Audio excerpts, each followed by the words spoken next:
30% tax लगा दिया crypto पे, तो ये अगले साल से लागू होगा। इसके पहले जिसने भी प्रॉफिट कमाया उस पर नहीं है 30% टैक्स।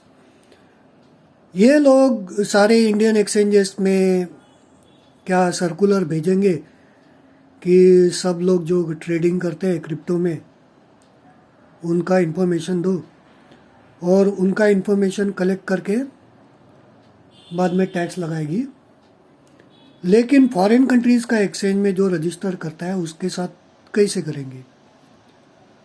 तो ये बिल में अभी बहुत सारा क्लियर नहीं है क्या है। 1% TDS भी फिक्स है, प्लस 30% टैक्स भी है।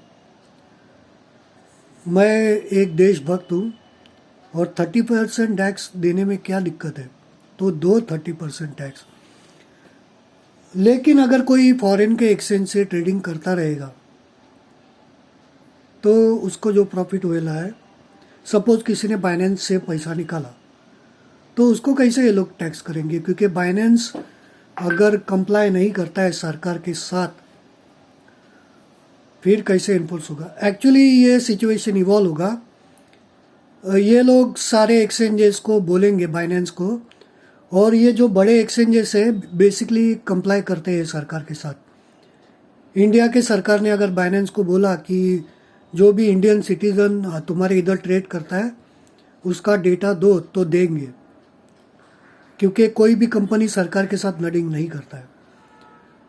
बाइनेंस ने थॉर चेन बनाया है। थॉर चेन में कैसे इम्प्लीमेंट होगा? एक्चुअली बाइनेंस में KYC काफ़ी स्ट्रांग है। इट ऑल डिपेंड्स कि जो बाहर के एक्सचेंजेस है वो कंप्लाई करते हैं कि नहीं इंडियन गवर्नमेंट के साथ। इंडिया के एक्सचेंजेस तो 100% सारा डेटा तुम्हारा देंगे गवर्नमेंट को। लेकिन मैं एक पूछता हूँ, 30% टैक्स भरने में क्या है?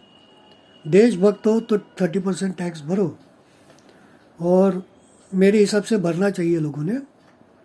ये अगले साल से लागू होगा, और तुम्हारे मतलब जो बड़े प्लेयर्स हैं उनका तो सबका डेटा जाएगा सरकार के साथ, लेकिन इनका ध्यान बड़े प्लेयर्स पे रहेगा। और इससे एक तरफ से ये लोग ने लेजिटिमाइज कर दिया क्रिप्टो करेंसी, लीगल बना दिया। और ये इम्प्लीमेंट कैसे करेंगे इसका फाइनल डिटेल्स अभी नहीं है, ज़्यादा क्लियर नहीं कि कैसे इम्प्लीमेंट होगा। एसेट ट्रांसफ़र का भी वे लोग टैक्स कुछ लगा रहे हैं, तो इम्प्लीमेंट कैसे करेंगे, दैट इज़ ऑल्सो इम्पोर्टेंट।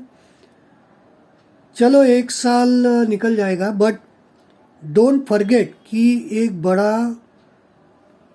एक फर्मेंटेशन हो रहा है बैकग्राउंड में, जिससे सब कुछ चेंज होगा। ये जब चाय वाले का स्कैम एक्सपोज होगा, सबको पता चलेगा सरकार ने क्या किया लोगों के साथ, जो कनाडा का प्रधानमंत्री भाग गया। तो ऐसा कुछ होता है तो सिचुएशन पूरी तरह से चेंज हो जाती है। सरकार ही चेंज हो जाती है, सारे इंस्टीट्यूशन ही चेंज हो जाते हैं। डोंट सी कि ब्लैक एंड वाइट जैसा सरकार ने बोला वैसा ही होगा, क्योंकि सरकार ही नहीं रहेगी तो कैसे होगा? तो ये तो फिक्स था, 30% तो लगाएगा ही ये लोग, क्योंकि सब जगह 30-50%, 100% ही कर दो ना टैक्स प्रॉफिट का, क्योंकि टैक्सेशन से महंगाई, टैक्सेशन बेसिकली एक हथियार है, एक मिसाइल है सरकार के पास, कि जब चाहे सरकार वो मिसाइल यूज़ कर सकती है जनता के अगेंस्ट। लेकिन तुम देशभक्त हो तो टैक्स देने में कोई दिक्कत नहीं होनी चाहिए। तो बेसिकली 8 साल का ये लोग निकालते हैं, तो टैक्स एक मिसाइल है सरकार के पास जो कभी भी यूज़ कर सकते हैं। और तुम्हारे एक्सचेंजेस का डेटा 100% सरकार के पास जाने वाला है, और ये अगले साल से लागू होगा।